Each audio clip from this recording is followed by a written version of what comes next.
Good evening. We're going to call the meeting of the Public Safety Meeting for the City of Hudson to order on August 7th, 2025. Roll call, please. Alderperson Hall.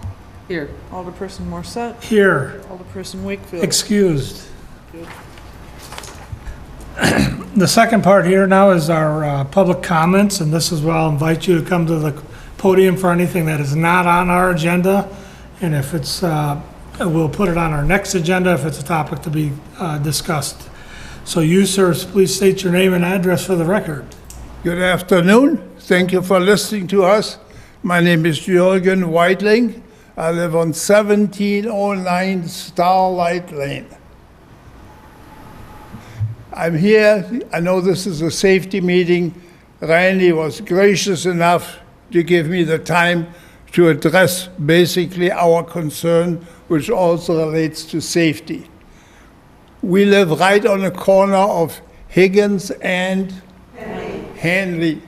As you may know, that's the 90-degree corner, and the extension thereof is Starlight Lane, and we have a lot of traffic going into our private property, which our neighbors here along, most of all, I don't want to say all of them, are over 80.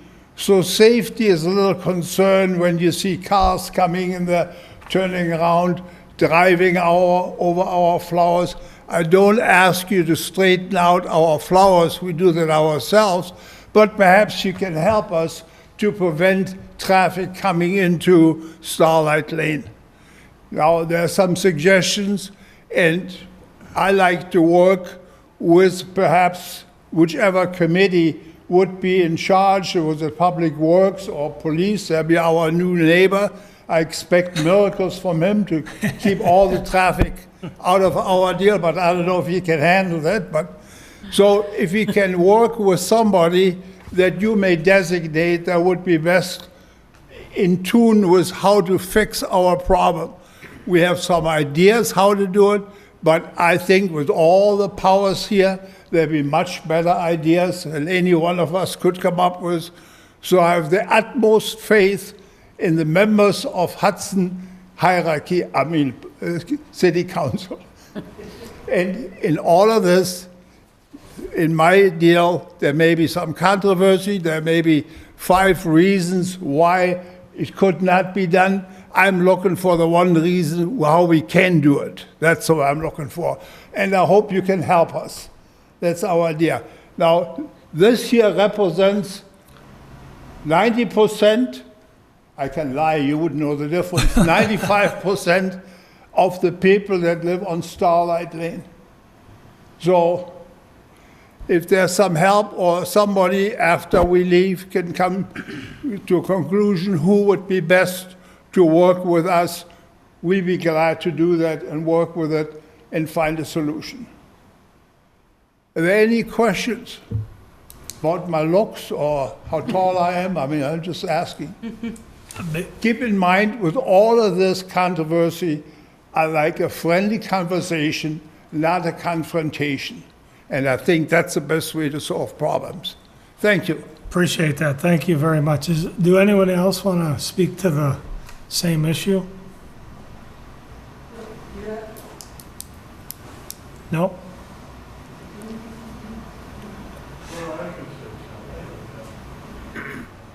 Can we do a twofer? The two of us get up? You can. Just both of you state your name and address for the record. My name is Douglas McDonald, and I live at 1627 Starlight Lane. And my family's been part of the Hudson community since the 1930s. So I'm well aware of a lot of changes that have gone into effect. My name is Jim Cody. I live at 1605 Starlight Lane. And my wife and I have lived here about 20 years, so we don't have quite the pedigree that Doug has. But we've lived on Starlight Lane, and Doug and I spoke, and the reason that we circulated the pictures that you're looking at. Do you want to come to the microphone for me? Oh, I'm sorry. Thank you.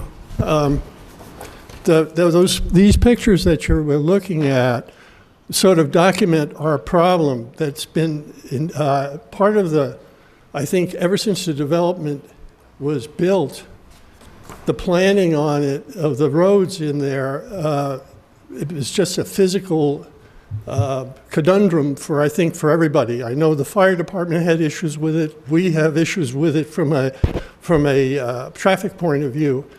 And we're suggesting that from everything we've tried signage, we've tried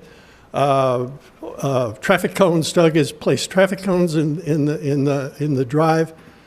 Nothing stops these folks, and part of it is it's not their fault. There are some that come through that are in a hurry and are not paying attention, but it's just the physicality of the way it's laid out that is causing the issues for a lot of the drivers. And we're thinking that, and that's what these images are meant to illustrate, that a walkway system might just be enough physical or visual clue to the drivers who are coming down Hagen or coming up through Hanley to take that curve more gently. So the two suggestions we have is, one, that the city look into perhaps a walkway there, a painted walkway, and certainly a striping of the lines that designate the curve. And,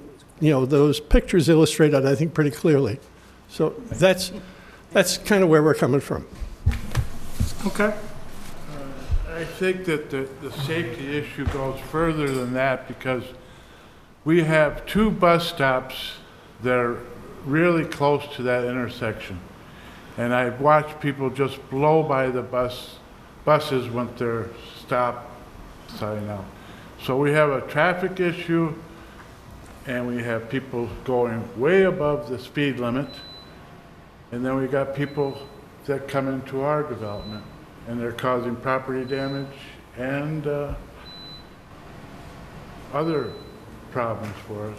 So if there's anything we could do, I think we need a comprehensive study at that intersection that can fix it even further for years down the road. This is kind of a temporary fix, but we need an engineer or one of the board members to come and look and see what we can do. And I know the police are gonna, and other law enforcement agency is gonna buy the building directly kitty-corner to us. But I don't know if something can be worked up there. Deb Andrews from Public Works is trying to do something. So Okay. we're trying to get something done. Yep. And this is a good first step. So what we will do is we're going to start the conversation here at our next month's meeting. Actually, you started it tonight. We can't discuss it tonight because it's not on the agenda. And then once next month, the first of the week, or the first week of the month, we'll meet again as a public safety, and we can go into depth, come up with ideas, have the engineer take a look at it, and we can go from there. And any suggestions to your association, and then where the city would draw and come into any helping you identify and come up with a solution. Okay. I think that'd be wonderful. Which is September 4th is the next meeting. We're paying association dues and getting assessed, and we pay taxes. So that is our road to maintain, resurface, take care of the snow removal. It has nothing to do with the city of Hudson as far as maintaining our roads. Sure. And we're having to resurface them at the end of this season here. Okay. So just wanted to put that out.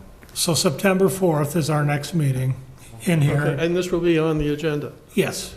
Okay, that's a good with us. Thank you for your time. Thank You're you. welcome. Thank you guys for all coming down. You can feel free to stay and watch if you want. Yes, ma'am. Yeah. My name is Ann Cody, 1605 Starlight Lane. I'll be brief, but the one thing that has, I think, been most effective so far is painting the yellow line down the middle of the road that curves, and that paint is completely worn off. Thank you. Well, that's good to know, because we do have a painting project coming up. So if you can make note of that Yeah. too. Thank you very much, everybody. We'll be in touch, and then we can get your information. Thank you. Now you can talk about us after we leave. I'll tell you what they said.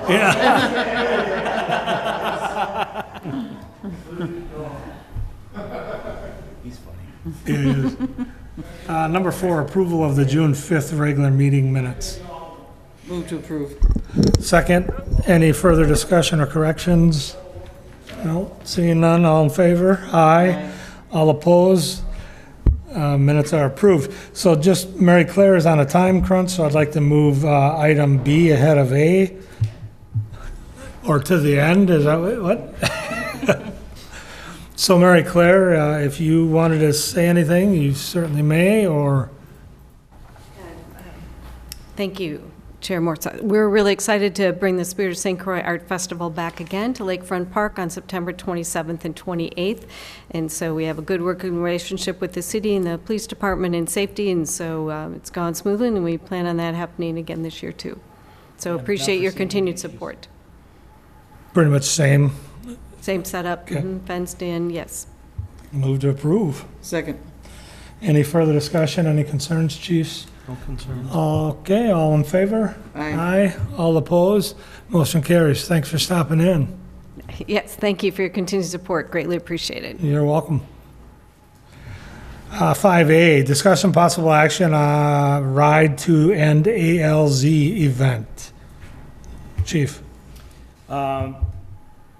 There's a new event this year. It's very similar to couple other events that we have. There's a Go for the Badger 5K run walk. That's very similar to this, where it crosses both states. Goes through a section of our city. There's a bike race that also takes place in the city. It's very similar to that. Not anticipating any major events with this. For the record, I am concerned about some of the paths that they are on, because it's on busier traffic sites, but But they're bikes, right? So they all understand that they need to follow traffic laws when they're. we just have spots that are just not user-friendly. Yeah. Just for the record. Joyce, any concerns? No. Move to approve. Second? Any further discussion? Seeing none, all in favor? Aye. Aye. All opposed? Motion carries. And I think too, Randy, to help you out with your anxiety level a little bit, is it's gonna be pretty early in the morning that they come through here. I think they'll be out of here before like the 11 o'clock noon hour. I think they'll all pretty much be out of here. Yeah, no, it'll be a good test. Traffic gets to be too much of a major issue, I think the event will be past this area. What day of the week is it? I don't have it in front of me. I think it's a Saturday.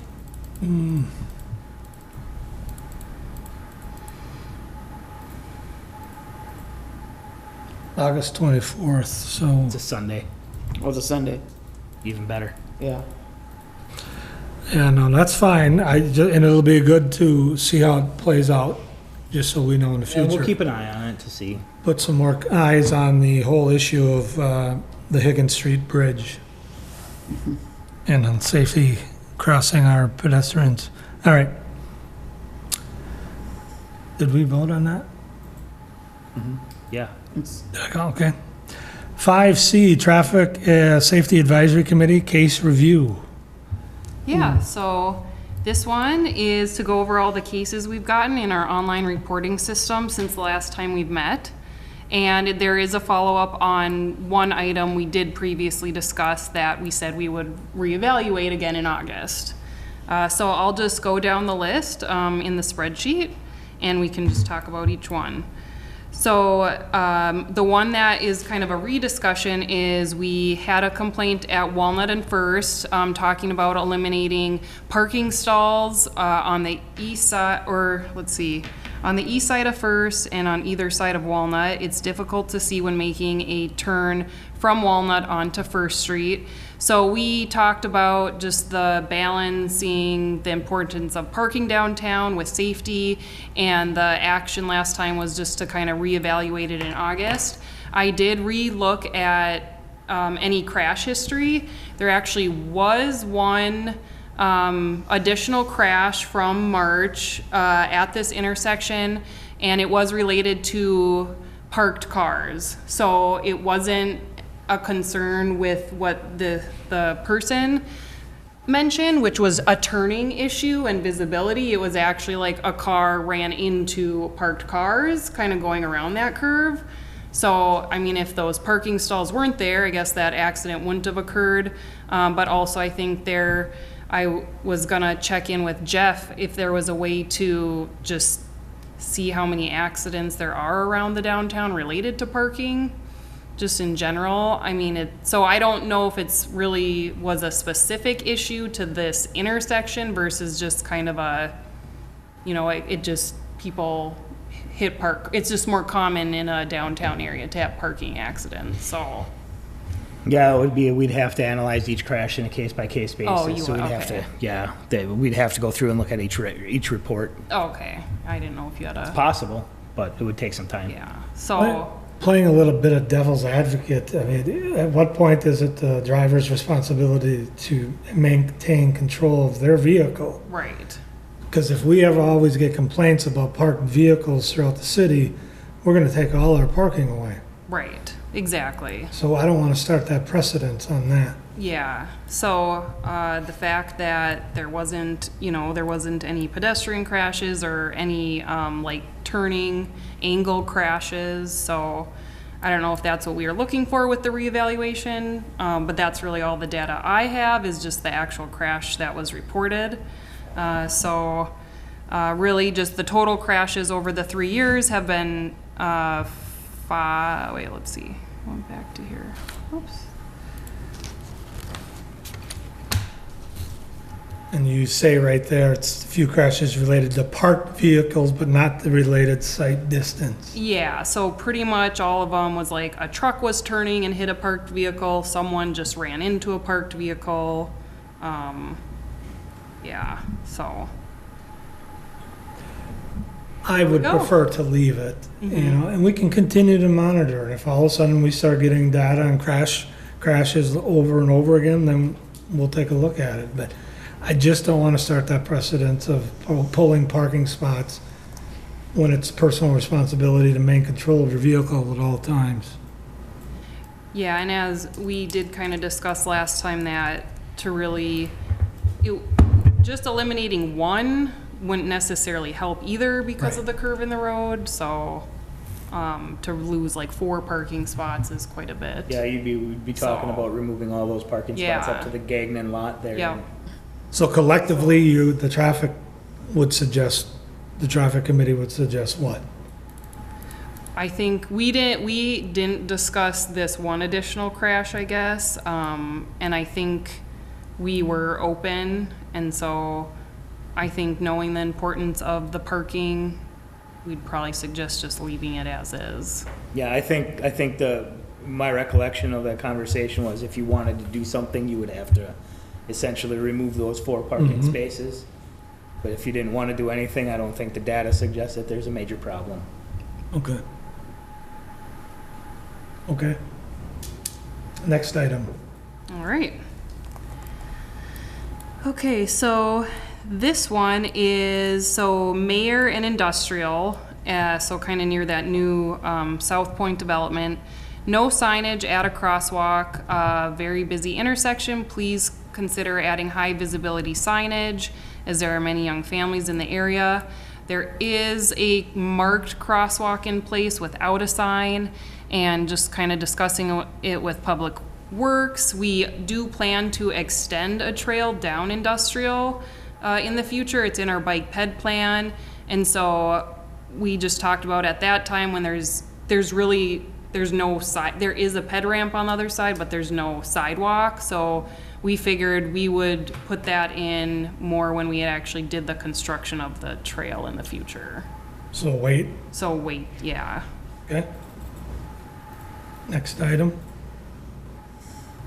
So Chestnut Drive, so there's a few, the speed bump comments, which there's a few here, I actually just put to a separate issue sheet. just to kind of have that documented, because it's been more of a bigger topic. Do you want to hold off on this one until we go to D? then? Yes, yep, so let's just hold off on that one.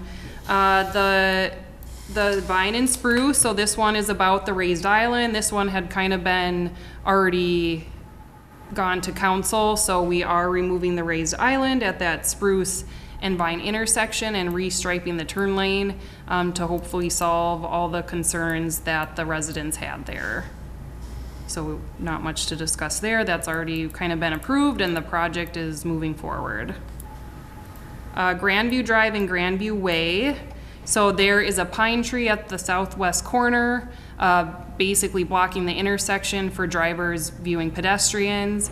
And this one, the Public Works Department was gonna look into. They hadn't had a chance yet, but they're gonna see, you know, the tree is most likely on private property, but if it's kind of blocking views into the right-of-way, we're gonna evaluate kind of how to handle the tree trimming on that one. So this will give them a chance to address the issue first? Yeah, I think Okay. so. So we are still kind of, that one's still kind of outstanding. Next time. And then the next one, this is the Carmichael Road and Deer Haven conversation. It's a little bit different. I know we've talked about it a lot, about kind of making that trail connection and off-road trail connection between kind of Deer Haven and Sophia Lane, kind of that town of Hudson section. This one is a little bit specific. There is one section of road that has a curb and gutter, and it has a striped shoulder. And so this person is commenting that there is not enough space for pedestrians on the west side of the road. So we can, I guess internally, the engineering department can look at if there's just a restriping alternative to kind of keep a consistent shoulder to make that connection versus it drops off. I know it's hard when you're not like visualizing it, but we don't have a specific recommendation. We just need to look at the striping to see if we can actually accommodate with like where the center line is, if we can accommodate any consistency in the shoulder basically without, you know, ripping out the curb and gutter. Okay, so you need to get eyes up on it yourself. Yeah, we need just some time to draw it out and see if it So we can if bring that it would back. really be the only option right now is kind of some restriping, so. Okay. So we'll carry that over to our next conversation. And then Buckeye Street and the private driveway. So this one is, if people can imagine Lucky Guy's Distillery, there is a driveway, I guess, for that whole strip mall right off Buckeye Street. And the concern is that drivers don't stop for people trying to cross the driveway. And this one, you know, we don't typically like put stop signs up on private driveways. That's the responsibility of the owners. So, you know, like at Festival Foods, you know, they have stop signs before you try to get out on Crestview. So it kind of feels like it's not our jurisdiction, I guess. Have the property owners been asked to do something? Not by the city. Okay. So I don't know if the person that made the complaint reached out. Probably not, I would assume. They might not know who to contact, so that could be an option. They do already have painted stop. There is a stop Right. bar. Yes, but it's up against the sidewalk. Yeah. Yep. So, yeah, one alternative could just be we could reach out as like a courtesy request That would be helpful. to I think that, the private property. Yeah, I'd start with that. Yeah, and just go from there. because if they can do that, I mean, next time they have to paint that, if they can move it back, that would be Right. the way to do it. I guess, you know, and after that, we can't necessarily control if people still stop or not. But, Well, technically, yeah. we would have to reinforce. Yeah. Okay, yeah. Yeah, I think. Really no recommendations, just kind of hold over? I mean, okay, yeah, because, Except for You're- Chestnut one, which is next item. yep, so Unless, I don't know, since the vine and spruce thing has already been approved, I don't know if we need to, officially approve it here. I could just, I'm just gonna note in my notes. So, yeah, I guess there's nothing really specific to approve. Okay. So then the other topic, 5D, is discussion possible action on Chestnut Drive speed bumps.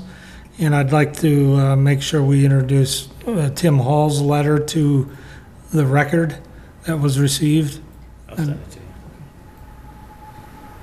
All right. Go ahead. Okay, so this one, so just a little background on the topic. Sorry, I have a lot of different items open on my computer. So we have had multiple comments now on the traffic safety reporter regarding the speed bumps that are on Chestnut Drive. And some of the background is the speed bumps were originally approved by council August 16th, 2021. And that was to address speeding concerns. Then in 2024, the council adopted the traffic safety policy, which just states that the city won't be installing speed bumps just due to their kind of negative impact, including acceleration between humps, emergency vehicle response times, snow removal, and diversion of traffic to other streets. We did check in with legal counsel, and they confirmed that the 2024 traffic safety policy does not trump the specific action in council in 2021. So basically, we're just following the typical traffic safety policy, which is to review all the requests we get on the tracker. And so since we did get a complaint regarding the removal of the speed bumps, now we are just here to kind of talk about it again. So that's the background. So the comments we've received, I can just briefly kind of read through them. So one person reported that she sees speed, I think she lives right near some of them, and she does see speeding up between the speed humps and still driving at unsafe speeds around the corner and in front of her house. So she, okay, so this one, she requested additional speed humps closer to the bend of the road. Yeah, she lives right in. Right on the corner. Chestnut turns, yep. So then we got another one that says speed bumps are ineffective. We already have 15-mile-an-hour speed limit, and the speed bumps are a nuisance. People veer to miss them and just drive over them at high speeds for the thrill of it. Also, the speed bumps are installed again in the spring. I will legally push for the installation citywide with streets exist near schools. If they are a good idea for Chestnut, then they should be a good idea citywide.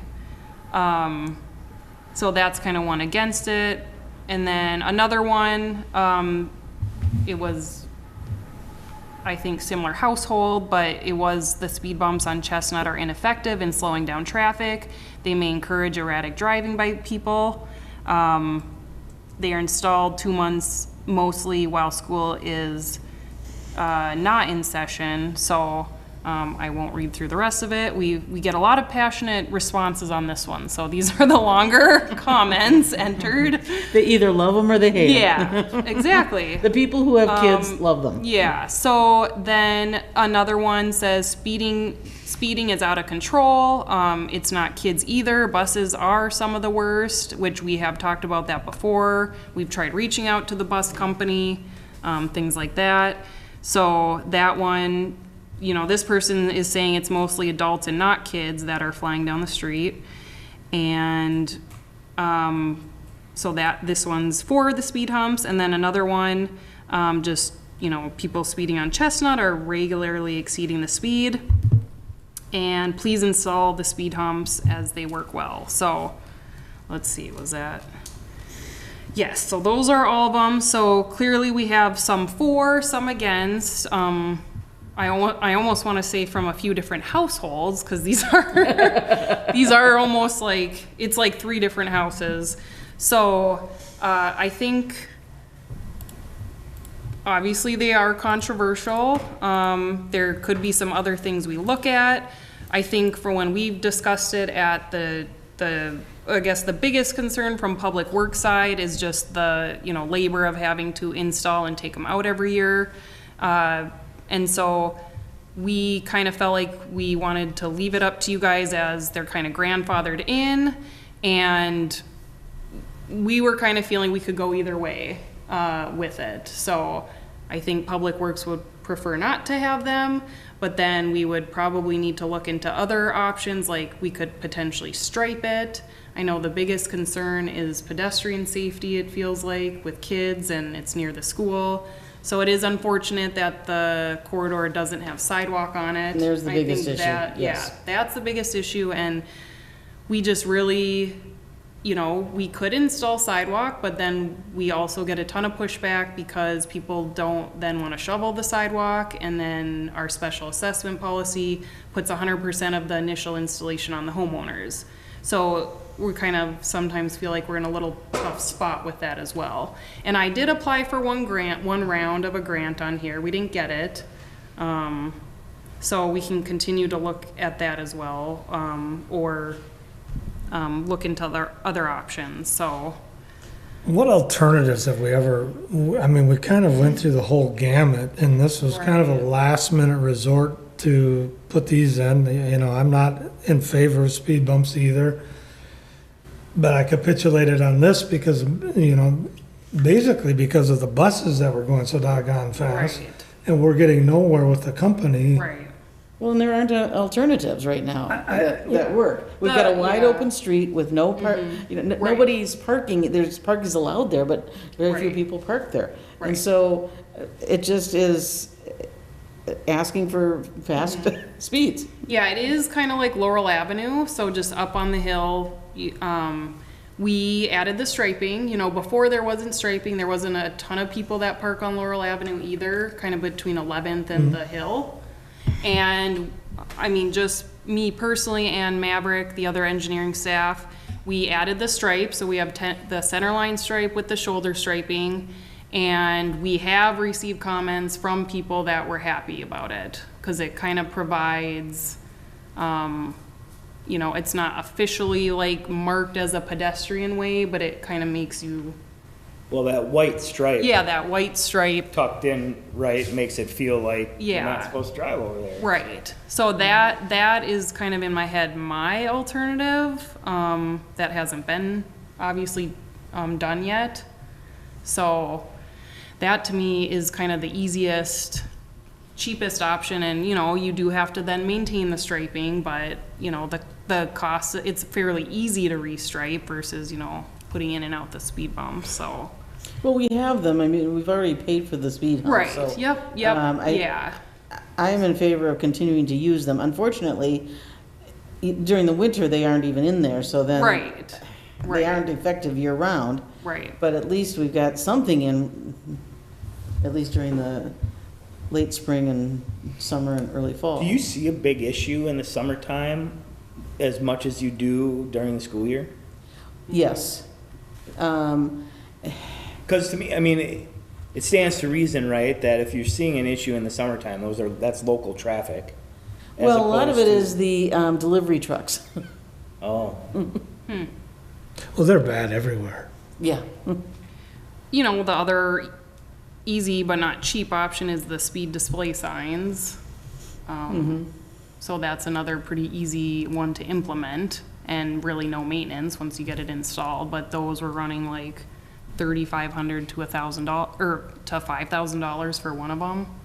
So it's almost one of those things we have to include in next year's budget. For something like striping, I think we can just kind of fit it in. I think we need to get those options in front of us, or the full council as well. Sure. Yeah, just thought, And then okay, kick it back to Public Works, since it's kind of their purse. right. But until an alternative is in place, I am in favor of keeping the speed humps in there. All right. Like this year, they weren't even installed until the middle of July, and Right. people were feeling very frustrated. I heard from several people, where are the speed humps? Sure. if the striping was effective up there, you could move the speed humps down to the alley. Yeah. There There you go. We have them, we might as well use them and see how they work in different places. Yeah. Yeah, I mean, I don't, at some point, Joyce, this should probably go full council to talk it out, because I know there's some differencing opinions, but, and to get a clearer thing from legal about what, and if you're giving us options, what works better. Right. Well, there are statistics on like the percentage of reduction with some of the different implementation things. But there's no magic answer. That's what makes it hard. Yeah. So it's kind of situational. And I do think the striping at least does kind of have that added benefit of like pedestrians kind of feel a little better about that versus like the speed display sign wouldn't really give that to it. So you'd have a yellow line down the middle, and then you'd have white lines on either Yes. side. Yep.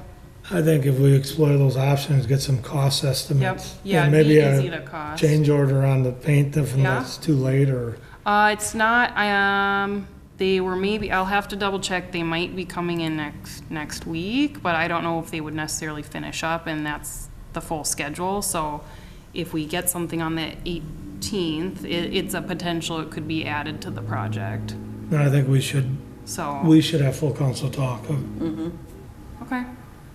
So I don't know if do you want us to put it on the next council agenda, or? Yeah, I think we would we could come up with some numbers for especially if we just use the pricing from the project that's going on this year. Well, I'll move we put the topic to the full council of the chestnut speed humps and striping option. Okay. I'll second. Any further discussion? Chiefs, do you have anything? I know that the rigs don't like those bumps, but Yeah, we don't like the bumps, and I've said it before. It doesn't just slow us down, but it's rough on the patient. As slow as you go over it, those back dualies, when they hit that bump, it jars the patient in the back, so.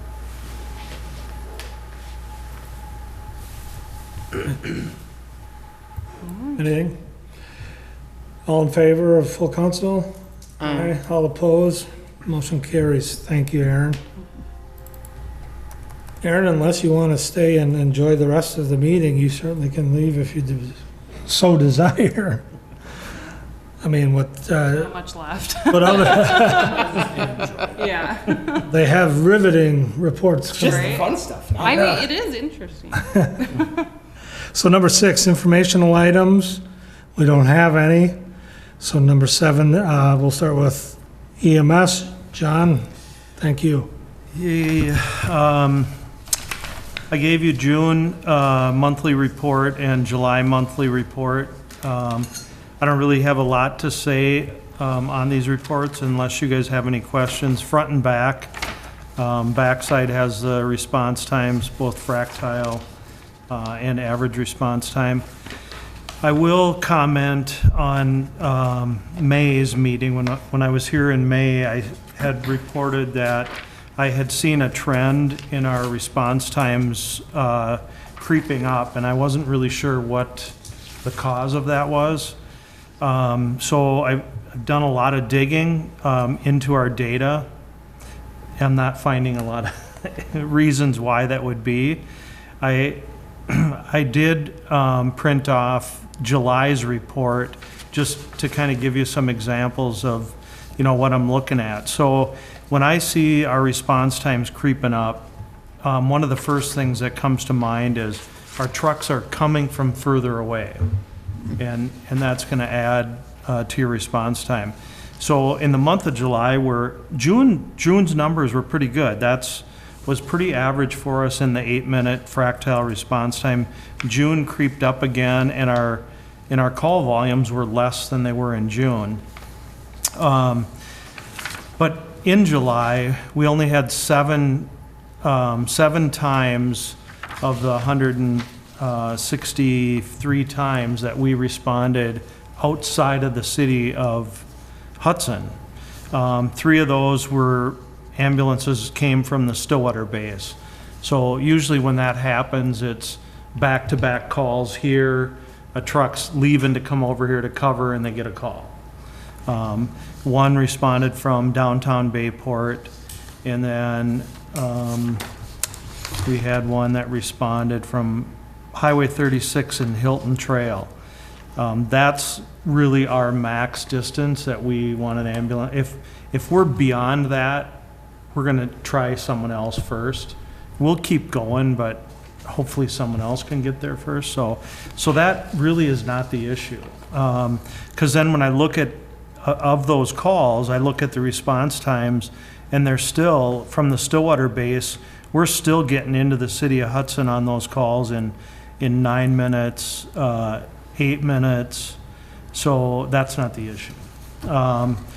So then looking further into it, when I look at our dispatch data, I saw some things that I was concerned about, which has led us to have a meeting with them. I think I reported in May that they had lost their director of their dispatch center, and they have not replaced that person yet. So it's been difficult for us to get meetings with them and. You say dispatch St. Croix County? At Adelina, no, Okay. not St. Croix County, no. And so we have a meeting end of tomorrow, I think it is, with them to kind of, I have identified a number of calls that I feel go way beyond what their hold time should be for the call. And there's always reasons why that happens. Sometimes we see it on the county side, but we've never seen that before. So I think that's part of the issue. And then when I run the July reports, you know, it's simple for me to look at the city of Hudson for the month of July. But if I look at all of our data, you know, we're doing over 1,000 calls a month. That's a lot of data to go through and try and pinpoint where the issues are. But just on the July data, I have 9 calls that our crews are exceeding our required response time. So there's a whole number of issues. What do you mean by that, John? So, you know, we require our crews to be on the road rolling within 90 seconds of the call. And we have 9 times we greatly exceeded that. And I don't know the reason. Like sometimes if they're coming from the ER, they might still have a patient on their stretcher. The ER's trying to get them a bed. You know, that could be 5 or 6 minutes delay in that. But then it would show that they're coming from the ER, and I don't have any of those. So I got some issues with maybe people getting out of bed or something going on. So my next step is to try and drill down in that and see if there's a pattern with certain people. We have a lot of new people, so. So when we did this contract, and I'm sorry to interrupt you, but Yeah. The expectation was what for the average 90 percentile? I think it was 9 minutes and 59 seconds. So I don't see as where you've gone over that, which is a good thing. Right, but still, it's, you know, it's something that we take pride in, our response time. So I'm just being open and honest with the committee here that we do look at it and try and figure out what's going on there. So that's what I have, the update on response times. Other than that, I think, you know, if you were to poll a lot of the communities around Hudson and even in Wisconsin, I think our response times would be way up at the top compared to other communities. So you guys still you're getting a very good response from the service that we're providing. So I wouldn't be concerned at that. It's more of a pride for us, and we're looking into it.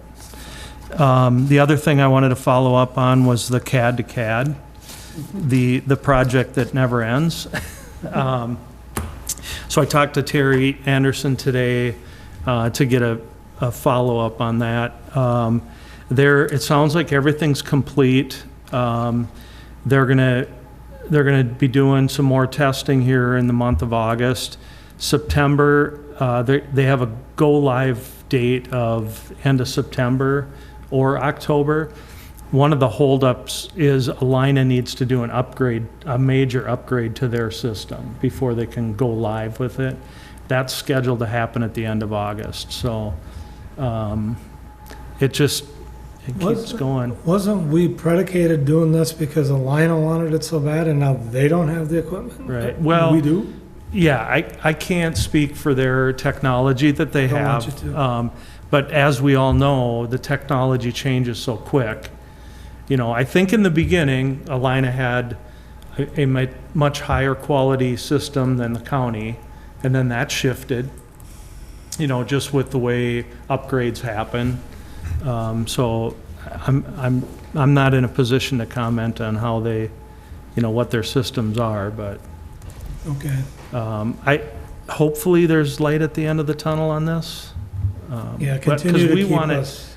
You guys want it, we want it really bad, so. It better make a big difference. Yeah, right. Seconds. That's all I Seconds are have, lives, right? Unless you guys have anything. Joyce, questions? No. Okay. Fire, chief. Attached to the agenda was our call reports for June and July. One page that I added is our 90th percentile response times. I started attaching that, so on the 18th at council, I'll be presenting our operational challenges and staffing study that we came out. As you can see, these numbers probably aren't the best, but that's the system we operate under right now currently, which is a big justification for looking at some point moving towards some full-time staff. So just want to make you aware that those are numbers that I'll start including with the minutes. Just a couple other things. We did a hiring, or we did interviews. We open applications in July. We did interviews on this past Saturday. We interviewed 12. We're going to hire 5 for the department as a whole, and then this is all so joint with the town of Troy with that potential project coming up down there. So we're taking on 4 specifically for the town of Troy, so we're hiring 9. The 4 that we hired for Troy specifically, they're paying for outfitting those people. Oh. So that's part of the agreement, is that's a zero cost to the city for that project. Nice. So they're picking up that. I think a couple concerning things is we had a small pool of applicants, and of the ones we interviewed, again, this is all relative to your current age, but we're not seeing young people applying, and we had most of our candidates were 35 to 50 years old, and we're going to get a very small time that they're probably going to be on the department right as they age up. So that is a continued challenge for us, is finding young people to join the department. So. Yeah. Is there national incentives out there yet? There's no, every state's different in what the incentives are. And like I'll explain in the report next week, we could hire 200 people, but if they're not available, they're not available. All right. You know, so Okay. it's a national trend. They're just, the volunteerism and the shortage of people wanting to go into emergency services is declining, and it's just not, you're just not finding huge pools of people wanting to do this. That's too bad. So I'm too old is what you're saying, huh? Well, it all depends if you like getting up at night. Well, I'm up at night sometimes anyways, but Yeah, so that's it. police department update, chief. No major updates. The call sheets are also attached for June and July. As you'll see, the average, we're still averaging over 2,100 calls a month for service. Calls for service per month, which is gonna, we're still on pace to go over 25,000 calls for service for the year, which is How many calls? 5,000 calls for service more than we've ever had before. Yeah, how many calls a month were you getting a year ago? Do you know? Well, we totaled just shy of 20,000 calls for service in the year. 20,000, okay. So we're on pace to be 5,000 more Okay. calls for service. So about 1,600 to 1,700. About 500 more a month. So at what point triggers us to take a look at more officers? Sounds like we need them. When we're there. Mm-hmm. You know, What's the equation that we're supposed to be at a 15,000? 15,000 even would be 30, and we're right there, right? But I think we're probably creeped over the 15,000, so we're getting close to needing to add people. Let's keep that on the back burner. It's, yeah, I'm in line. I'm in line for staff requests. Okay. Are you full staff right now, though? On paper, we've got one in FTO. Another thing is I just been notified that Woodbury PD is backgrounding 3 of my people, so I might be losing 3. What do they offer that we don't? Department size and about $15 an hour more. Whoa, okay. Sounds like we might need to make some adjustments. Well, there's some things that we can do, but there's other, to be honest with you, right? One of them wants to leave for big picture life after law enforcement kind of aspirations, right? And I get that, right? You want to go somewhere where you have the ability to do different things to set yourself up for your second career, right? But some of these other guys look at, man, I can go be a police officer and make $130,000 a year without overtime. If you're young enough and you've got nothing tying you down, why wouldn't you do that? There's other opportunities a bigger department provides. We've tried as a smaller department, a medium-sized department in the state of Wisconsin, right? But overall, we're not a 200-person department or a 100-person department like a Woodbury PD. We don't have the different specialty things that you can do. We have to look at nepotism a little bit more closely. If you have family members working for your agency, there's certain things that they might not be able to do in their career here that they might be able to do someplace else. We can't separate people as much as a bigger department can. So I think it's a variety of reasons. I think we've done a really good job adding different kind of specialty niches here to keep people interested and keep people excited. And I think that showed in our last recruiting. The last couple recruitings that we've done is we're drawing people from other agencies with experience, right? 5, 10 plus years experienced officers choosing to come work here because of what we offer. It's the same kind of thing for people wanting to go to a bigger agency somewhere else. And quite frankly, it's generational. I mean, people our age, oh my goodness, people our age, when we applied at a job and you got hired, you generally stayed there your entire career. Yeah. You don't have that necessarily loyalty anymore, right? No, that was expected though, Yeah, 30 years ago, 40 years ago, that What people can would this stay. other place do for me that I can't get here? And if it might be $5 an hour in pay, that's going to take them over there. Sure. Makes So. a difference. Benefits, time off, I mean, it all plays a role. Sick time, it all plays a role. Yeah. So we'll hope that none of them go. If they do, we'll move forward. Okay. Melanie, anything? Nope. No? We're good. Joyce, anything for our next meeting or? I just want to bring something up that I brought up to Brent. I don't know if we can do anything about it or not because it's private property, but the path between like Walgreens and Target, it is just pothole after pothole. And I avoid that when I can because you're going to drive around the potholes all the time. And so I'm wondering if, I've asked Brent to look into whether or not we can have an ordinance that would require parking lot. Upkeep of the private lots? Yeah, upkeep of the parking lots. Private property open to the public needs to be kept at a certain kind of. Yeah, level, but I don't know whether that's possible or not. I'm just bringing this up. Maybe a to strongly worded letter or something, I don't know. Well, they've already done, Oh. yeah, Brent has already. I think they've done a variety of those things. Do you want that on the agenda, or what are you asking? No, I'm just giving you information. And keep it on your radar. If you think of some ideas that we should be exploring, let Brent know or let Jeff know. Okay. Anything else before the committee? All right, move to adjourn. Second, all in favor? Aye. All opposed? We stand adjourned. Thanks, everybody.